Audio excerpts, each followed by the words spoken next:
Salut tout le monde, c'est Big Gaming 84 et on se retrouve aujourd'hui pour une présentation d'armée, une mise à jour d'armée. Pourquoi une mise à jour? Parce que tout simplement, depuis les dernières vidéos qui ont déjà pas mal de mois derrière elles, et je dirais qu'elles ont presque 2 ans même, euh, je me permets de vous faire une petite mise à jour suite aux commentaires de quelqu'un qui suit la chaîne depuis un bon moment maintenant et qui a dit qu'effectivement ce serait cool de revoir un peu où en sont les armées. Alors on y va de suite. On commence par le fond. Donc là-bas, vous avez un camion Altaïa avec son canon. Malheureusement, j'ai pas assez de servants. Donc voilà. Ici, un Matador dans lequel j'ai mis des bidons. Voilà, avec une batterie d'artillerie, un canon. Ici, deux autres canons avec des quads. Donc voilà. En fait, ce qui me fait qui me fait 3 artilleries hors table, donc ça c'est assez bien. Ici un anti-char, donc c'est bien aussi pour contrer les offensives ennemies. Donc au niveau canon, je suis quand même équipé. J'ai ce canon-là qui normalement n'a pas combattu du tout en Afrique du Nord, hein. À revérifier, normalement il n'a pas combattu en Afrique du Nord. Mais j'ai eu envie de le faire en couleur Afrique du Nord, ne me demandez pas pourquoi. On va dire que dans l'histoire, peut-être il y en a eu un jour qui a été là-bas, hypothétiquement parlant. Réellement, historiquement, normalement, il n'y en a pas eu. Ici, un canon anti-aérien, un Bofors 40 mm, pour compléter l'armée. Alors je dirais que niveau artillerie et anti-char, qu'est-ce qui me manque?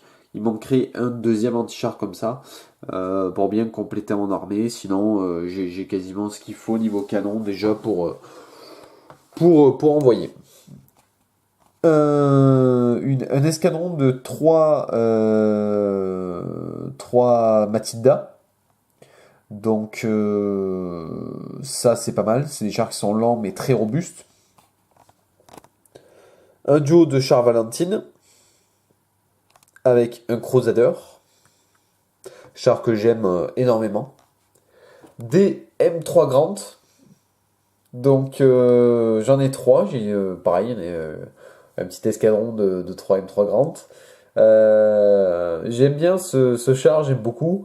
Je sais que certains d'entre vous ne l'aiment pas.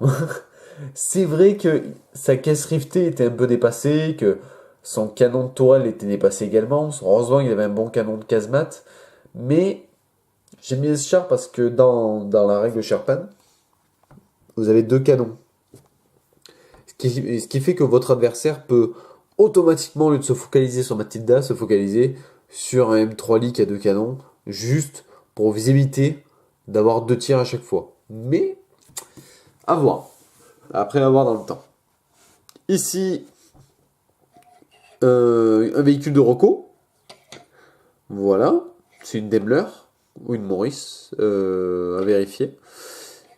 Mais je suis assez content de l'avoir. Celle-ci aussi, mais c'est une Morris. Je crois que c'est une Morris. De toute façon, ça peut pas être une Daimler, c'est une Morris.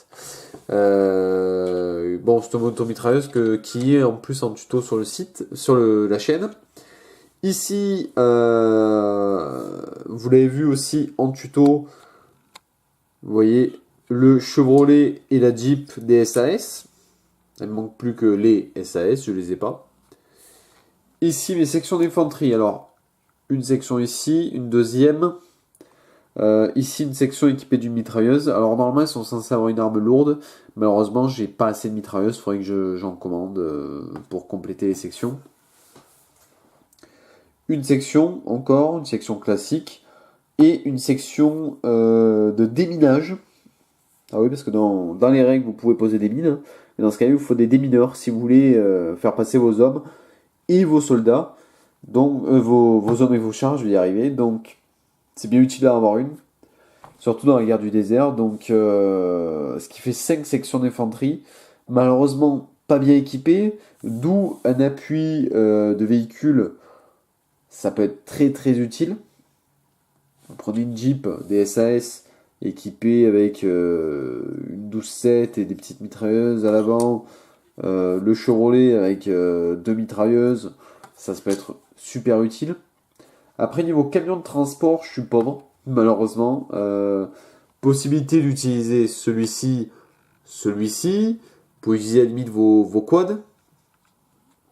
Donc après avoir, moi majoritairement mon armée part à pied. Voilà, mes soldats partent à pied pour accompagner les chars, notamment les Matilda qui sont assez lents. Donc voilà, ça c'est mon armée pour le désert, mon armée britannique pour le désert. Une armée qui est quand même conséquente, enfin qui commence à être grande, quoi. Je sais pas ce que vous en pensez, mais c'est déjà correct. Mine de rien, vous avez 9 blindés, ça commence à faire. Vous pouvez affronter pas mal de choses comme ça. Et là, il y a de quoi faire largement une bonne partie de Sherpan. Honnêtement, moi, je suis assez satisfait de ma petite armée pour le désert, tout simplement. Hop, je vous montre de plus près certains véhicules. Peut-être que vous voulez le voir de plus près. Celui-là, il est en tuto, vous l'avez vu. Bah, celui-là aussi. Tac. Ceux-là aussi, ceux-là aussi. Au niveau de la 8e armée, il n'y a pas de tuto. J'en ai pas fait encore. Ceux-là, c'est des vieilles figurines chinoises que j'ai récupérées en jouant dans un vide-grenier. On les a données, carrément.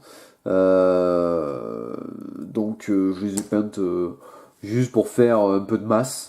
J'ai combiné plaquettes et socle individuel. Ça, encore une fois, c'est au choix de chacun, hein. Moi, je préfère avoir le choix. Comme ça, au moins, j'ai tout sur la table. Et j'ai tout type de figurines et de soclage. Donc voilà mon armée pour l'Afrique du Nord, mon armée britannique pour l'Afrique du Nord. J'espère que cette courte vidéo vous a plu. N'hésitez pas à laisser un petit j'aime, un petit commentaire et à vous abonner, c'est super important. Et je vous dis à plus tout le monde.